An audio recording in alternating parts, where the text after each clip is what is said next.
Texas is back and they're set up to compete in the Southeastern Conference. Oklahoma, maybe not so much. Garrett, tell me a little bit about where Texas succeeded in rebuilding this year and what enabled them to make a run to the college football playoff.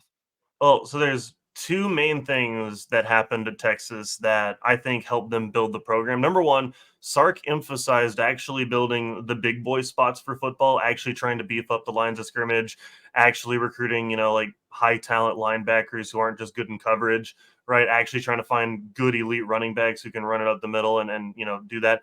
It seemed like for so much of Herman's tenure, he just was looking for like the skill guys, right? And for so much of what he was doing there, he just want to find the flashy quarterback or the big time wide receiver. And there was like that class they finished super high, but like 7 of their top commits were all like DBs. And like that's not how you build a roster with 7 DBs. It's not a great formation to come out in very often. And it's certainly not how you win the big games, right? You don't win the big games by having, a 7-on-7 style team. You win the big games by being able to get up there, get beefy on the O line, and be able to impose your will on the guy across from you. And they finally committed to doing that. And to Texas, massive props for that because that's what you're going to need to do in the SEC. So you're not just built for success last year, you're also built to go and succeed in the SEC.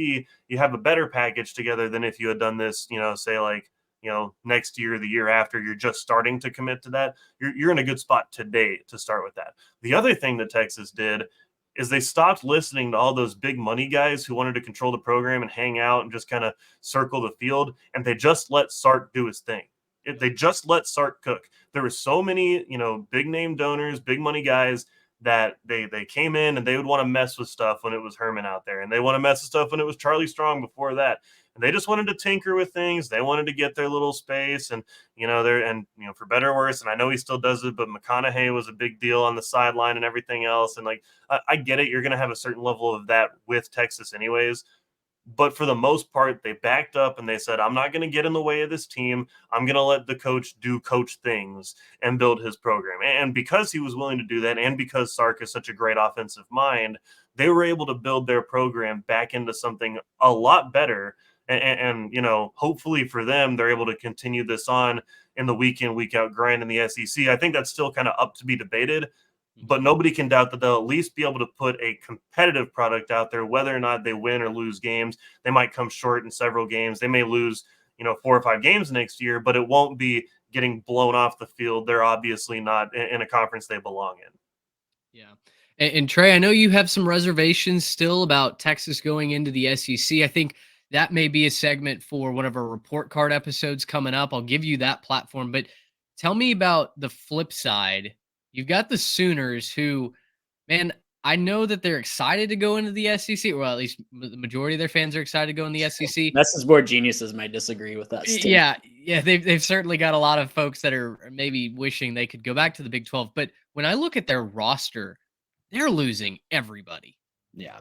Yeah. And, I don't envy the job that Brent Venables had, because when Lincoln Riley shocked the world and went out west, a lot of that roster just left Norman very quickly. So he had a rebuilding job that I don't think a lot of people realized. And, he has a quarterback injury year one, a lot of setbacks year one. But you look up and he took the team that won 6 games last year in his first year and won 10 this year. And I know he lost Dylan Gabriel. I know, Jackson Arnold got to have his debut in the Alamo Bowl. Mixed results, a lot of turnovers in that game, but also made some throws that made you say, okay, that's why this guy is, as ballyhooed as he is. So the jury's a little out on Oklahoma. I'm more worried about Oklahoma than I am Texas. I'm worried, like you mentioned, I'm worried about both of these teams adjusting from the Big 12 to the SEC. Way fewer, weeks where you can sleepwalk and get a win, right? Yeah. If you look at the schedules, the SEC did Oklahoma dirty next year with their introductory schedule. I'm just going to read this off to you guys.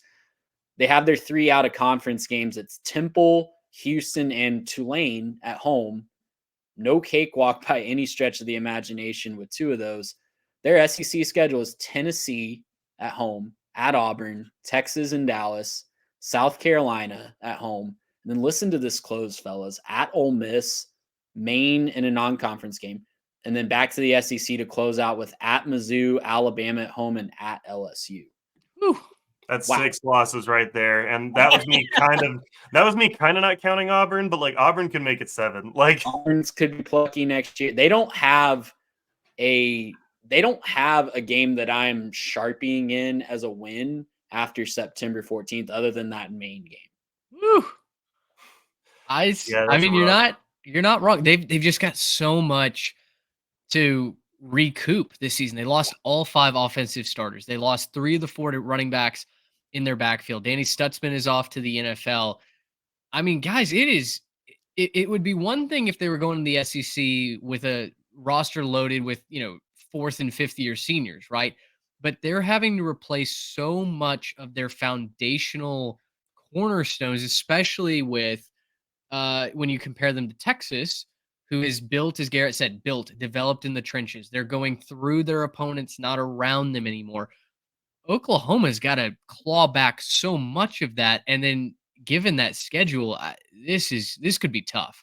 Yeah, I was gonna say the thing for Oklahoma that I think they're gonna hang their hat on next year is at least it's not Florida, because I think the only worst schedule right now is Florida's schedule. Florida, I think man, Oklahoma's I'm not is lying. worse. I think Florida Oklahoma's might not win a game next year. Like Florida looks like their schedule sucks, man. Florida's It's non-conference is cruel. That's for sure. They got like That's all true. the bad teams in the SEC too. I need to go look that up real quick. But yeah, their schedule is just brutal.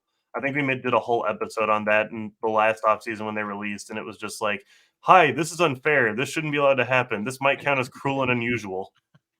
I think Oklahoma and Florida are 2 programs to look at for report cards when we get out to that to those episodes, just because it feels like those programs might be hanging on the knife's edge. Now, I don't know that Venables is in danger of getting fired. Napier certainly is.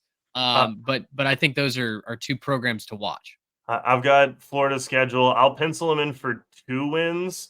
They've got Miami. They've got Samford. That's probably a win. Texas A&M, Mississippi State. That could definitely be a win, but I don't know what the Bulldogs are doing next year. Could be better, maybe. Probably not. UCF, Tennessee, Kentucky, Georgia, Texas, LSU, Ole Miss, Florida State. Like, they hit all of the top teams, like the whole way down, plus their non-conference of Miami and Florida State and UCF before they get like Samford on the side. That is brutal. That is a year that playing the directional state schools absolutely comes back to bite you. Yeah, that's a Miami fun team on paper when the AD put that together, but holy crap. Yeah, it's awful. It's like the one day a year in the office that all of the tax forms are due and everyone has to stay late. This is by the way Cam Ward's Miami Hurricanes. Yeah. And Mike Norvell's Florida State team at the end of the year, in addition to all the other like Kentucky got their transfer in, Tennessee, I think with Nico is going to be a lot better. Like there's just so many up and down this schedule. I just don't know. Ole Miss as well. I don't know how you're going to win like 3 games. I don't see 3 wins. Yeah, it's going to be tough for the Gators, no doubt. Gracious him. How about that?